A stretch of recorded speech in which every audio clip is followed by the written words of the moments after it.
नमस्कार साथियों, जानवी आईटीआई के ऑफिशियल यूट्यूब चैनल पर आप सभी का स्वागत है। जिन साथियों तक ये वीडियो पहुंच पा रहा है सभी इस वीडियो को पूरा देखिए और अपने सभी साथियों में वीडियो को शेयर जरूर से कर लीजिए। काफ़ी इंपॉर्टेंट टॉपिक पर हम चर्चा करने वाले हैं। आज हम देखने वाले वी वक्र और एंटी वी वक्र। सबसे पहले तो बात यहाँ पे आती है कि सर एंटी वी वक्र और वी वक्र आपने डायरेक्ट टॉपिक डाल रखा है, ये होता कहाँ है? तो भाई ये होता है सिंक्रोनस मोटर में, जिसे हम तुल्यकालीन मोटर भी बोलते हैं। सिंक्रोनस मोटर में ये पाया जाता है। ठीक है, सिंक्रोनस मोटर के अंदर बनता है।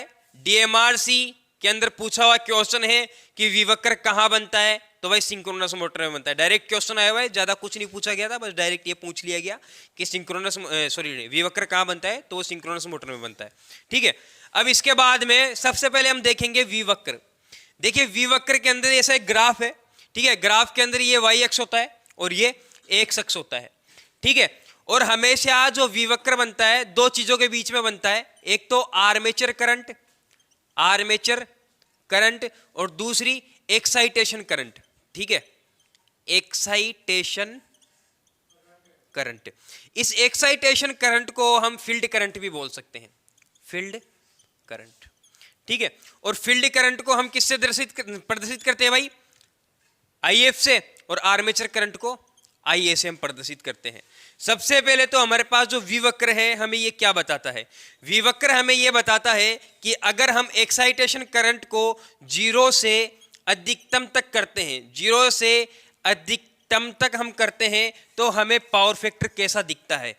तो हमें पावर फैक्टर कैसा दिखता है?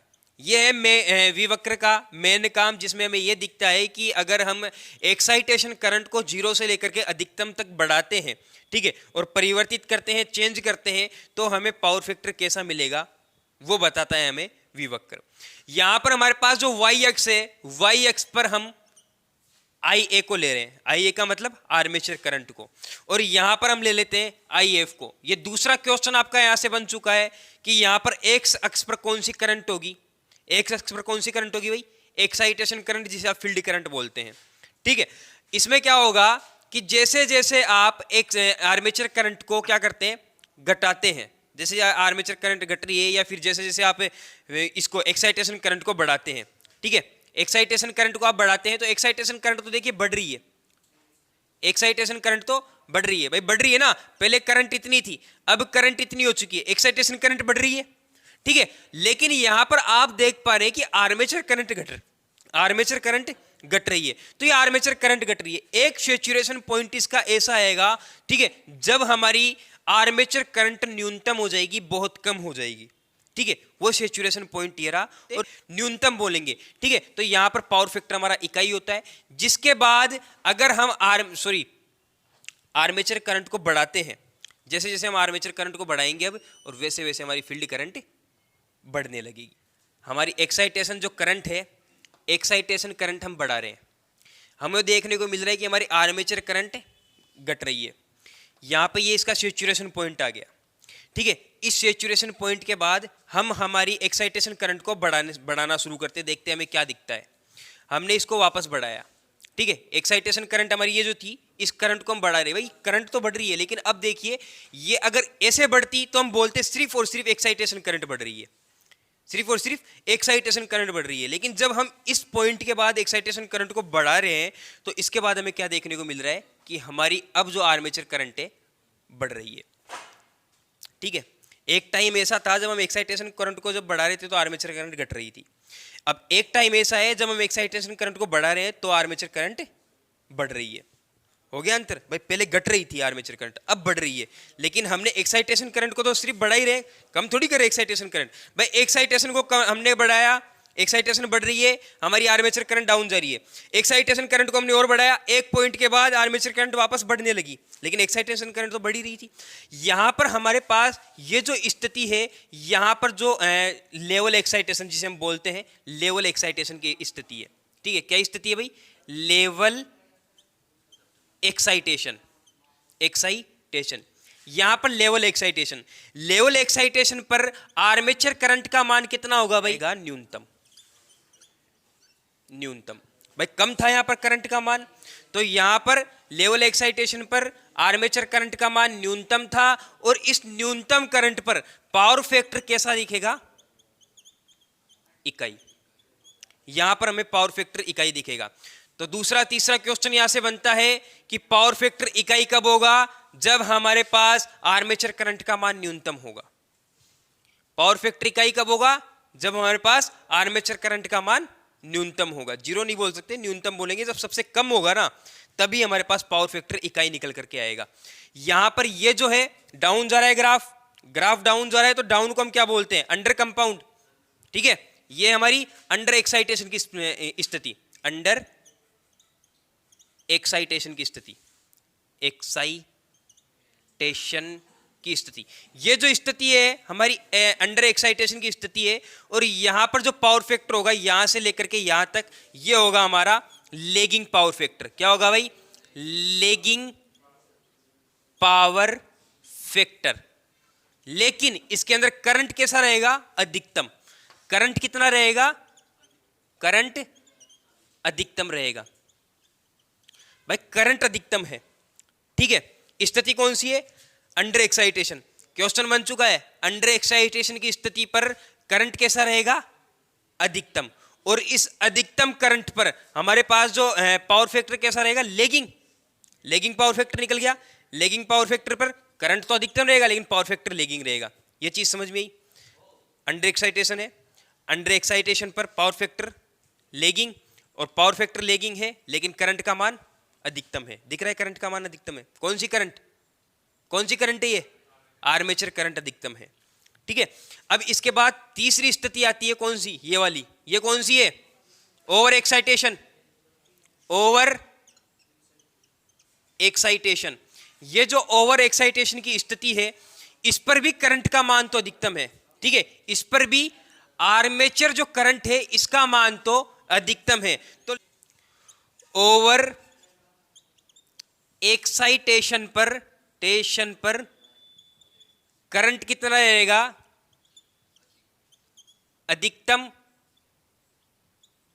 लेकिन पावर फैक्टर कैसा रहेगा? लीडिंग। बात समझ में आई? यहां पे अंडर एक्साइटेशन था, पावर फैक्टर लेगिंग था। जब आर्मेचर करंट का मान न्यूनतम था, तब पावर फैक्टर इकाई था। जब हमारे पास ओवर एक्साइटेशन था, ओवर एक्साइटेशन पर करंट का मान अधिकतम है, लेकिन ओवर एक्साइटेशन है, ओवर का मतलब ऊपर जा रहा है, ठीक है। इस समय पावर फैक्टर कैसा रहेगा? लीडिंग रहेगा।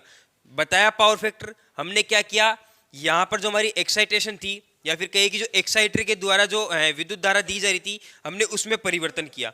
हम उस विद्युत धारा को बढ़ा रहे हैं और देख रहे हैं कि आर्मेचर करंट में क्या परिवर्तन आ रहा है। और उस आर्मेचर करंट से और हमारे पास जो एक्साइटेशन करंट है, इन दोनों से हमें पता चल रहा है पावर फैक्टर कैसा रहेगा, किस समय हमारा कैसा पावर फैक्टर रहेगा।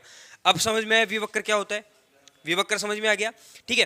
अब इसके बाद में एक चीज और आती है, एंटी विवक्र, ठीक है। विवक्र समझ में आ गया होगा। जिसको समझ में नहीं आया भाई कमेंट कर दीजिए, दोबारा से समझा दिया जाएगा। इसके बाद में अब बात आती है एंटी विवक्र की। ये देखिए इसकी संरचना जो है ना वी की तरह है। यहाँ पे एक चीज और देख लीजिए, यहाँ पर इसकी संरचना जो है ना वी की तरह है, इसीलिए हमने इसको विवक्र कह दिया। अब यहाँ पर ये जो स्थिति है ये नो लोड पर है। नो लोड पर क्या होगा? वी थोड़ा ज्यादा बड़ा बनेगा। नो लोड पर वी थोड़ा ज्यादा बढ़ेगा। अब इसके बाद में एक वी यहां आता है, ठीक है। ये है कौन से? हाफ लोड पर। ये है हाफ लोड की स्थिति, हाफ लोड की स्थिति।